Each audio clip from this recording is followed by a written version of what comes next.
সত্যি বন্ধুরা, গাছের মধ্যে এতটা একটা শক্তি যে আমরা কখনো ভাইবে বা চিন্তা করে কুল পাবো না। কারণ গাছ আমাদেরকে এমনই একটা ভূমিকা আমাদের সঙ্গে করে, সেটা বলার মতো না। সেজন্য আমার কাছে গাছপালা খুবই ভালো, আর আমার ভালোই লাগে। সেই জন্যই আমি গাছপালা নিয়েই দেখবা, যেখানে আমি ভিডিও করি সেখানে গাছপালা থাকে চারদিকেই, সে জায়গাটাই বেশি করি। ঠিক আছে? তো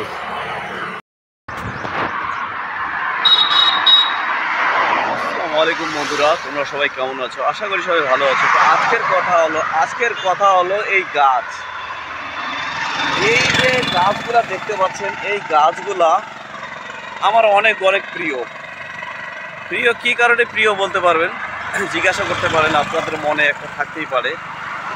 গাছ হলো অমর, গাছ কখনো মরে না।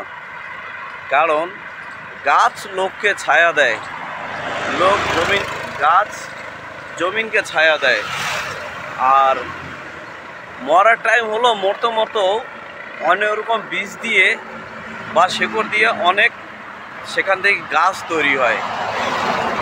তো আমি বলবো, যারা এই ভিডিওগুলো দেখতেছেন, আপনাদের মধ্যে যে জ্ঞানটা থাকবে, মানে আপনাদের মধ্যে যা থাকবে সেটা আপনি লোকের মধ্যে বাটার চেষ্টা করবেন, মানে সবাইকে দেওয়ার চেষ্টা করবেন। কি কারণে, যে যেরকম উনি আমাদেরকে ছায়া দিচ্ছে, তাছাড়া ফুল, অনেক রকম ফল আমরা সেই গাছের থেকে খেয়ে বাঁচতেছি। তো সেই হিসাবে আমি বলবো, মানুষের কাছে তো কী থাকে, শুধু একটা জ্ঞানই থাকে। তো আপনাদের পাশে যারা আছে, যারা জ্ঞান জানে না, যাদের মনে কিছু নেই, তাদেরকে শেখান যে তারা কিভাবে চলবে। কারোর সঙ্গে ঝগড়া করে যেন চলে না, কারোর সঙ্গে যেন লড়াই করে না। যেরকম গাছ এক জায়গায় দাঁড়িয়ে থাকে রোদের মধ্যে, তার গাছপাতা সব পুড়িয়ে যায়, শুকিয়ে যায়, তারপরে আবার কিন্তু নতুন পাতা আসে। সেরকম আমাদের মধ্যেও অনেক ছেলে মেয়ে আসে। ঠিক আছে? তো যারা আমাদের থেকে জুনিয়র, ওরা কিছু জানে না, ছোটো মোটো ভাইরা বা বোনরা, তাদেরকে আমাদের একটা জ্ঞান দেওয়া দরকার। ঠিক আছে?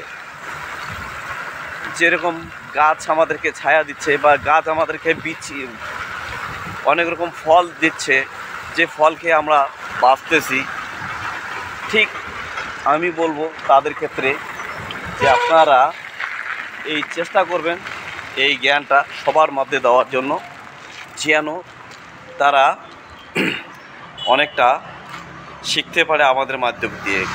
ঠিক আছে? তো দেখা হবে আবার অন্য কোনো টাইমে। ওকে বন্ধুরা।